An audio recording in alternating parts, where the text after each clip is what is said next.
Assalamualaikum semua dan salam sejahtera ya. So, kita berjumpa lagi pada kali ini iaitu Jom Pasak Sejarah bersama Cikgu. Dan pada kali ini Cikgu masih lagi dalam bab 4 tingkatan 4 iaitu era peralihan kuasa British di negara kita. Cuma fokus kita pada hari ini ialah untuk 4.3 iaitu reaksi penduduk tempatan terhadap Malayan Union. Dan pada kali ini, bila kita lihat reaksi penduduk tempatan terhadap Melayu Union ni, cikgu akan menerangkan mengenai reaksi penentangan Raja-Raja Melayu terhadap Melayu Union. Jadi untuk sesi kali ini, cikgu hanya menerangkan reaksi penduduk tempatan terhadap Melayu Union ni.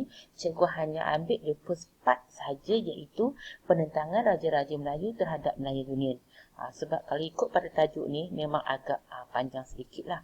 Jadi cikgu kita kecilkan tajuk ni dan untuk sesi ni kita hanya ambil untuk bahagian itu je. Okey, bila kita sebut tentang reaksi penduduk tempatan terhadap Melayu Union ni, kita tahu bila Melayu Union ni mula ditubuhkan pada 1 April 1946, bila kita tengok pada ciri-ciri dari segi Melayu Union pun kita dah tahu dah kat situ, di mana orang Melayu hilang banyak kuasa di situ. Bukan hilang banyak kuasa, memang hilang terus kuasa. Raja-raja Melayu hilang terus kuasa. Hak istimewa orang Melayu memang tak adalah kat situ, dengan kerakyatan terbukanya sebagainya. Oleh sebab tu, di sini untuk bahagian ni kita akan tengok reaksi, dan fokus cikgu pada kali ini adalah reaksi terhadap penduduk tempatan, terutamanya orang Melayu terhadap Malayan Union. Dan majoriti macam cikgu tadi orang Melayu menentang Melayu Union. Tak terdirilah dia ni, kita kata kalau orang Melayu menentang Melayu Union ni, dia tak ada kita kata apa, hanya rakyat saja ke ataupun raja, tak. Yang menentang Melayu Union ni, orang Melayu ni, semua golongan bersatu untuk menentang Melayu Union. Sama ada dia terdiri daripada raja-raja Melayu ke, orang Melayu ke, malah bekas pegawai British sendiri pun yang pernah berkhidmat dekat tanah Melayu pun, mereka pun menunjukkan reaksi menentang Malayan Union. Dan okey, untuk macam cikgu cakap tadi, kita hanya fokus untuk sesi ini untuk penentangan Raja-Raja Melayu terhadap Melayu Union. So, kita lihat pada reaksi dulu. Reaksi Raja-Raja Melayu ketika mereka menentang pelaksanaan Melayu Union ni, pertamanya kenapa Melayu Union ni ditentang? Sebab bagi Raja-Raja Melayu, mereka menganggap Melayu Union ni merupakan satu bentuk penjajahan mutlak oleh kerajaan British. Sebab dulu kita taraf negeri kita yang dijajah ni adalah tanah naungan. So sekarang taraf Malayan Union tu adalah tanah jajahan. Sebab tu kita kata merupakan bentuk penjajahan mutlak oleh kerajaan British. Okey, yang kedua, Sultan Melayu ni kehilangan kedaulatan dan kuasa politik yang sebelum ni mereka ada hak. Tapi melalui dalam Malayan Union, kuasa Sultan Melayu atau Raja Melayu ni hilang sama sekali dalam politik ataupun dalam pentadbiran. Ini yang menunjukkan Raja Melayu tidak puas hati di sini. Dan disebabkan oleh itu, Raja Melayu telah menyuarakan bantahan terhadap Malayan Union. So, di sinilah kita akan tengok satu persatu bagi apa bentuk cara bantahan yang telah dilakukan oleh Raja Melayu. Okay, so di sini kita lihat dulu kita kata apa, cara yang pertama atas surah cikgu. Cara yang pertama iaitu membawa kes Malayan Union ke Mahkamah Tinggi England. Okey, macam mana boleh jadi benda ni? Kan kita katakan sampai nak bawa kes Malayan Union ni ke Mahkamah Tinggi England. Okey. Dalam persidangan Raja-Raja Melayu kan dibuat di Istana Iskandariah Kuala Kangsar, Perak, okey, pada April 1946. Okey. Dalam persidangan ni mereka memutuskan Raja-Raja Melayu ni dalam persidangan Raja Melayu memutuskan untuk mengemukakan bantahan terhadap Mahkamah Tinggi di England. Malah di sini Sultan Perak, Sultan Kedah dan Sultan Johor disanggup pergi ke England tu sekiranya kehadiran mereka diperlukan di mahkamah tersebut. Itu menunjukkan kesungguhan sultan-sultan kita pada waktu tersebut. Dan menurut perundangan British juga sebenarnya, cara McMichael mendapatkan tanda tangan, mendapatkan persetujuan daripada Raja-Raja Melayu tu sebenarnya tidak sah. Sebab tu kita berani. Kita nak bawa kes Malayan Union ni ke Mahkamah Tinggi England. Okey, itu satu.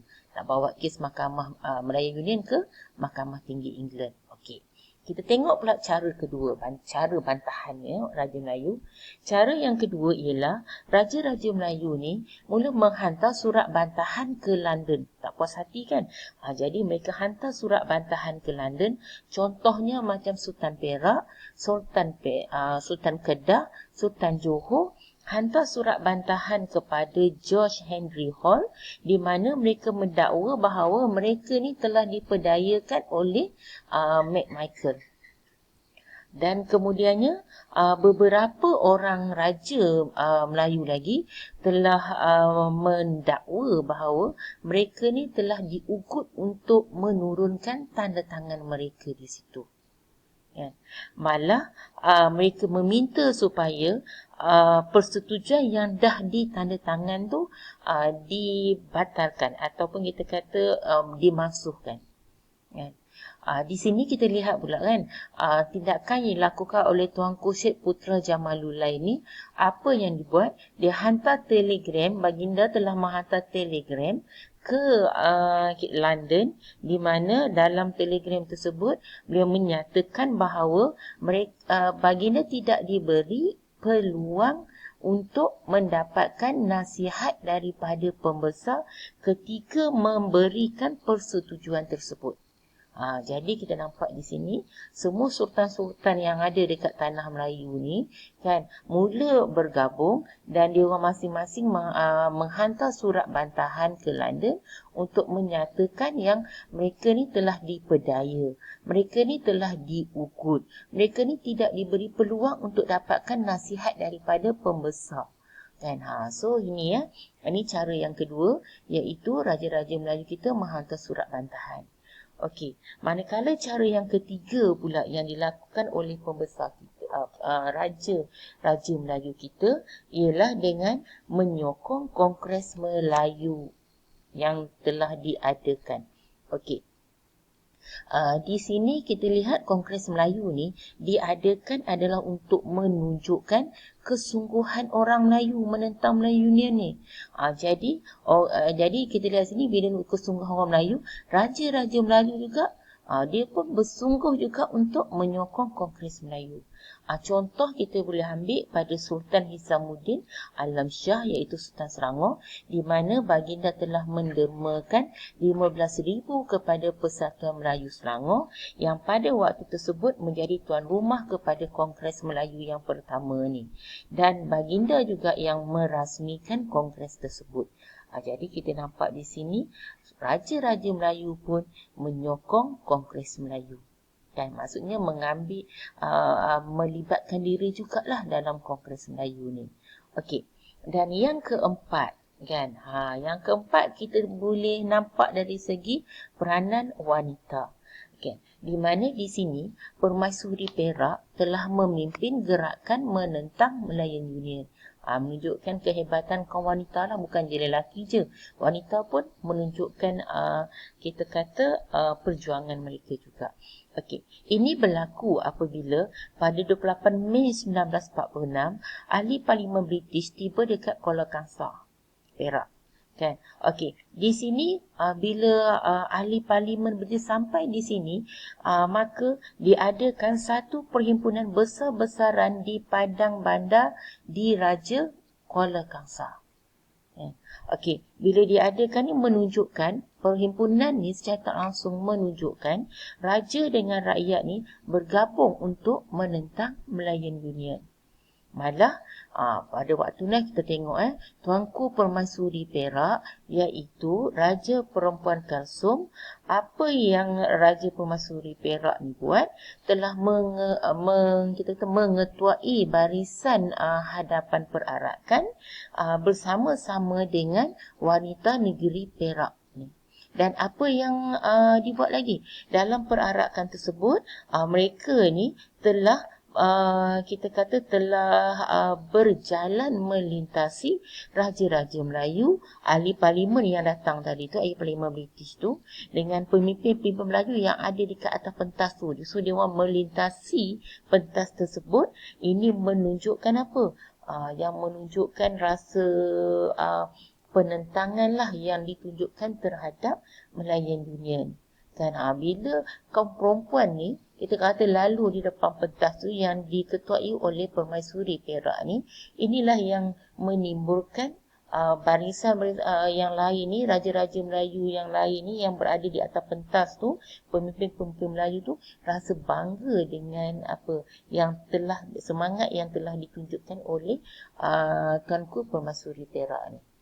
Okey, itu tentang peranan yang dimainkan oleh Tuanku Permaisuri Perak.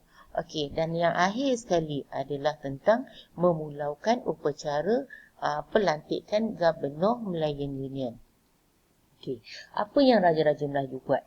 Dan Raja-Raja Melayu ni memulaukan upacara pelantikan Gubernur Melayu Union apabila mereka berjumpa, setelah mereka ni berjumpa dengan Dato' Onn Jaafar di Hotel Station. Dan Dato' Onn Jaafar ni mempersembahkan resolusi Kongres Melayu. Ni resolusi Kongres Melayu.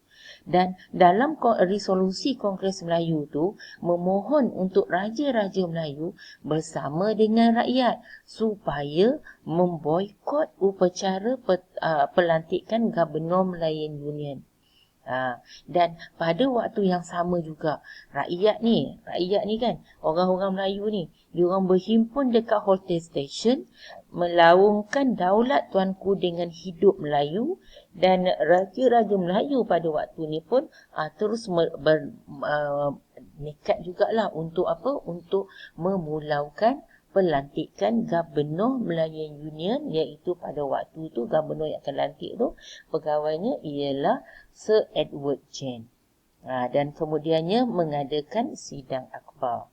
Jadi secara tak langsung, apa yang kita dapat daripada bantahan daripada penentangan daripada Raja-Raja Melayu ni, kita dapat di mana pemimpin kita juga berjuang bersama-sama dengan rakyat dan mereka sedia untuk mempertahankan kedaulatan negara walaupun pelbagai rintangan yang dihadapi oleh masyarakat Melayu pada waktu tersebut. Okey, jadi itu je dahulu untuk kali ini. Kita hanya sentuh mengenai penentangan penentangan Raja-Raja Melayu terhadap Melayan Union. So kita ingat 5 cara penentangan Raja Melayu terhadap Melayan Union. Yang pertama ialah membawa kes mahkamah Melayan Union ke Mahkamah Tinggi England, kemudian menghantar surat bantahan ke London, kemudian sokong Kongres Melayu, kemudian Permaisuri Perak memimpin gerakan menentang Melayan Union, dan akhir sekali Raja-Raja Melayu memulakan upacara pelantikan Gubernur Melayan Union. Jadi cikgu harap perkongsian cikgu bersama kamu dapat kamu manfaatkan supaya usaha kita diberkati dan kejayaan milik kita semua. So, aspire sejarah, dan sekian, itu je daripada cikgu. So, sekian, terima kasih.